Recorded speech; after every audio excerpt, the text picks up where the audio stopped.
सच्ची सेवा क्या होती है। एक बार दो पड़ोसी राज्यों में युद्ध छिड़ गया। बहुत भयानक युद्ध चल रहा था। युद्ध में बहुत सारे सैनिक घायल हो जाते थे। दोनों राज्यों की सेना में ऐसे कर्मचारी भर्ती किए गए थे जिनका काम था युद्ध स्थल पर जाकर अपनी अपनी सेना के घायल सैनिकों की मरहम पट्टी करना और उन्हें पानी पिलाना।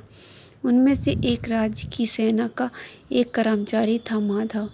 युद्ध स्थल पर जाता और घायल सैनिकों को पानी पिलाता और उनकी मरहम पट्टी करता। उसे जो भी घायल सैनिक नजर आता, चाहे वह उनकी अपनी सेना का हो या विरोधी राज्य की सेना का हो, उसकी सेवा करता। इस बात पर कुछ सैनिक ने राजा को शिकायत की, माधव विरोधी राज्य के घायल सैनिकों को भी मरहम पट्टी करता है और उन्हें पानी पिलाता है। राजा ने उसे तुरंत बुलाया और उससे पूछा, माधव, तुम्हें घायल सैनिकों की सेवा के लिए रखा गया है, किंतु तुम तो विरोधी राज्य के सैनिक के घायल सैनिकों की सेवा कर रहे हो, ऐसा क्यों?